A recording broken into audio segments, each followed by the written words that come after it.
Our delegation, Uganda, the people of Uganda and myself welcome you here. You are the first high-level Russian government leader who has ever visited Uganda. As I told you in our private meeting, I've been active for more than 60 years now as a student leader and as a leader in other capacities. Therefore, I've been following, and I never saw Gromyko coming here. He was the foreign minister for a long time. He never came. The other leaders, Kosigin, never came, but you have come, so we welcome you here. However, the fact that no high-ranking Russian leader has ever come here, Russia has been supporting the anti-colonial African movement for the last 100 years. I have informed you in our private meeting that by 1900, the whole of Africa had been colonized, except for Ethiopia. Africa had been colonized partly because of our internal weaknesses. We had feudal chiefs who were incapable, who could not defend our independence.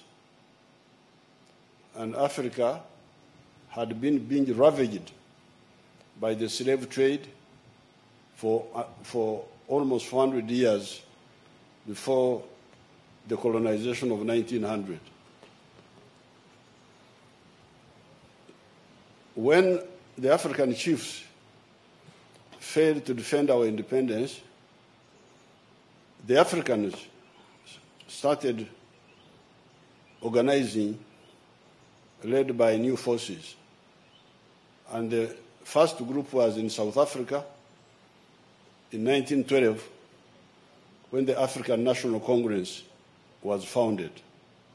That was now the modern African anti-colonial resistance movement.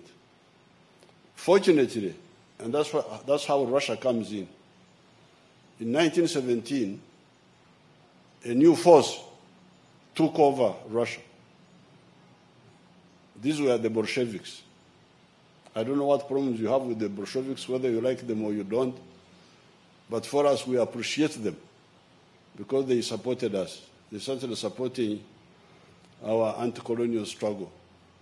And that is our relationship with Russia. Russia, so the Soviet Union, supporting the anti-colonial movement in Africa. Then in 1949, we were also lucky to have a new force, the communists, taking over China, the big country of China. And again, they supported us. Then we had some other socialist countries, Cuba and so on. So therefore, whenever issues come up, and some people want us to take positions against Russia, we say, but you people, these people have been with us for the last 100 years. How can we be automatically against them? We have even forgiven our former enemies, the colonialists, the ones who had colonized us, the ones who had actually taken slaves from here and did bad things. We have forgiven them, and we are working with them. How can we be against somebody who has never harmed us and who instead helped us? Yes, when the Russians make mistakes, in 1968, I was in the university, and I was in the streets in Dar es Salaam demonstrating against Brezhnev's decision to invade Czechoslovakia, to overthrow Alexander Dubček. So, if Russia makes mistakes, then we tell them, like we did in 1968. But when they have not made a mistake, we cannot be against them. So this is point number one. This is the historical context which those who are ignorant about world affairs should know. Because there seems to be a lot of ignorance in world affairs. People have very limited understanding of philosophy, of strategy, which we don't accept. For us, we have got our clear position as part of the African liberation movement.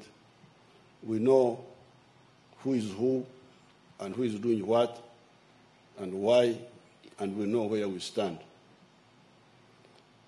Coming to today, we have got a lot of potential. Well, of course, we have been working with Russia and with the Soviet Union before, especially in the areas of security. Our first Air Force was trained by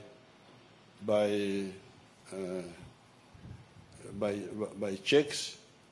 We used to buy equipment from Czechoslovakia, and then the Soviet Union itself, and we have been working with them on the security field. But now we have added new areas. The Joint Permanent Commission is going to meet in October and go into the details of the areas we can cooperate in. Uganda, as you can see, we produce a lot. There's nothing agricultural in the world that we cannot produce here. So if you need anything agricultural, coffee, we've got a lot of coffee. We're the biggest producers of coffee in the whole of Africa. Tea, milk, beef, grain, bananas. We're the second biggest producers of bananas in the whole world. So all those things. And some of our products go to Russia through Western Europe. But we can now deal directly with you. And then we have also talked of cooperation or cooperating in space science.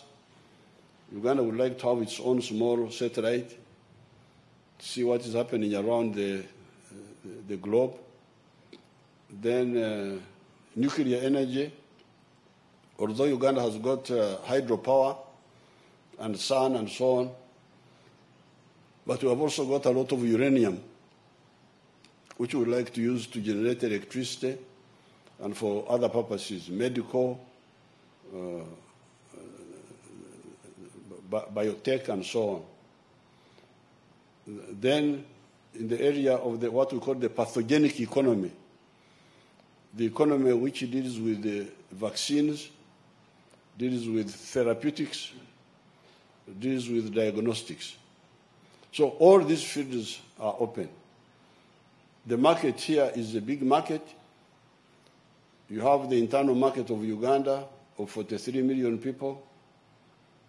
Then we have East Africa with a population of more than 300 million people.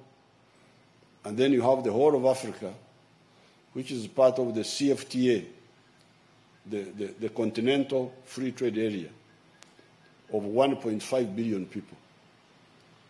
So we want to trade with Russia, want to trade with all countries of the world. We don't believe in being enemies of somebody's enemy. No, we want to make our own enemies, not fight other people's enemies. This is our doctrine. When there was the Cold War, one day they asked me a question. Are you pro-East or pro-West? I said, you must think I am an idiot. Why do you think my main job is to be pro-somebody? I am pro myself. And I deal with all other people according to how they relate with my own interests. These people think we are stupid. Such a question is an idiotic question. It's not my job to be pro-East or pro-West. I am pro myself. And I deal with people according to how they relate with me. So if you invite me to talk, you do so at your own risk. I can talk for a long time. So not to take your time, I welcome you to make your comments. Thank you very much.